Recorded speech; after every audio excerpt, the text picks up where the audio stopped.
This past weekend held the London Grand Tournament, one of the largest Warhammer 40k events in the entire world, boasting over 700 players registered. This event has a little bit of a reputation. As a huge event with so many players on the show floor and so many kudos and ITC points to win at the end, tensions can flare pretty high, and drama tends to arise at this particular tournament. Although, to be fair, more so at the LGT than maybe other events. Maybe it's something about the brisk London air just gets everybody's hackles raised. One of the particular tidbits of drama this time around featured two prominent content creators in the Warhammer sphere. One an author for a popular Warhammer 40k blog, the other one the host of a YouTube channel. Both of these players have purportedly had, we'll call them boisterous interactions with other players in the past, so sparks were bound to fly when the two of them got paired up against each other. And the flint that caused these sparks to fly was a particular rule in Warhammer 40k that we're going to be talking about today.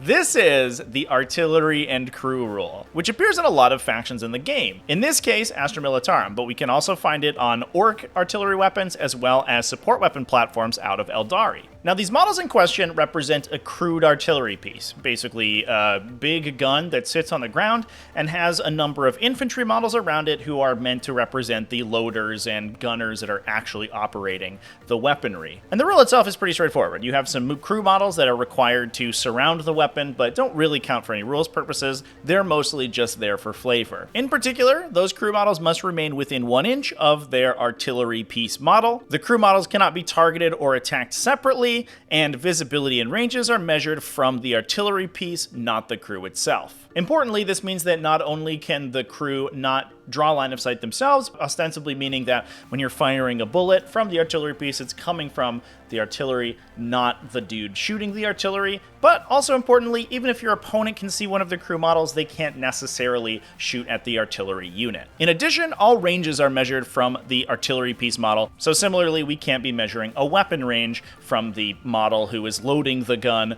We have to measure it from the gun. It all makes sense so far. The rule also includes a clause about the unit not being able to advance, declare charges, heroically intervene, and make pile-in or consolidation moves. Generally speaking, these are supposed to be stationary artillery pieces, so this rule also makes sense. The part that really breaks this particular ability, however, is the first clause of the rule. Each artillery piece and its crew are treated as a single model for all rules purposes. So essentially, this makes the crew components of the artillery piece. However, your ranges are still measured from the artillery piece, both to the artillery piece and from it. This means, crucially, that engagement ranges from enemy models cannot be measured to the individual crew, meaning that the only way you get the artillery unit in combat is by getting within 1 inch of the artillery piece model itself. The problem with that first clause, however, is that those crew members are still considered a part of a model. And that means that when we go to move models around them, the movement phase restriction that a model cannot move across any other model comes into play. Not only does this mean that you can't end a movement overlapping those models, but it also means that they will block movement for units that don't fly. Now, the movement rule itself is its own can of worms. How you define across determines a lot of how the rule operates, but in this case, it's pretty straightforward. It's a universal rule that you can't end any sort of movement on top of another model, and if you consider those individual members of the crew parts of the artillery piece model, as the rule suggests that you do, you cannot end a movement on top of them either. The downside there is that your engagement range is still measured to the artillery piece, meaning that you can potentially be screened from getting within 1 inch of the artillery piece to engage it by pieces of the artillery piece itself.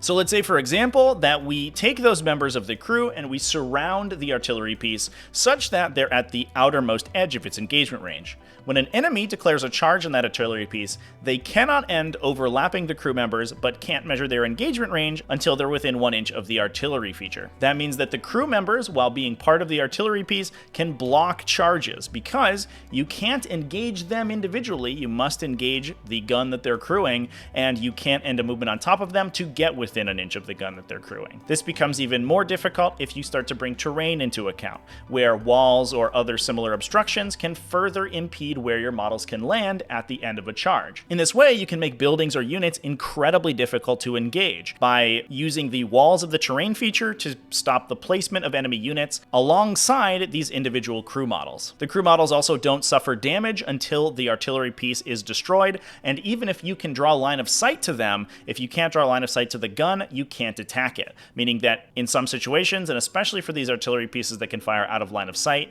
actually getting rid of these annoying obstructions is very difficult. While their use is a little bit restricted given the fact that the model they're attached to doesn't move and they have to stay within 1 inch of it, they can be used to protect key areas of the table. Now again, this rule is hyper nebulous, and depending on how you interpret the measuring and movement rules of 40k, changes pretty significantly how it operates. But in a lot of places, this is how the rules as written is interpreted. At the London Grand Tournament, these two players trying to interpret this rule got into a pretty heated argument, ended up clocking out and not submitting their score, and were given a double loss for the round, knocking both of them out of contention. While the rest of the event went on relatively smoothly, unfortunately, an undefeated record was entirely ruined for these two players. While incidents like these are awkward and really weird, I hope that they inspire the 40k rules team to maybe reword rules like this and make the artillery curl either totally optional, maybe just a token that you can put next to the model if you like them, or make them an integral part of its mechanics. In any case, it's an important rule to keep track of if you use or play against artillery,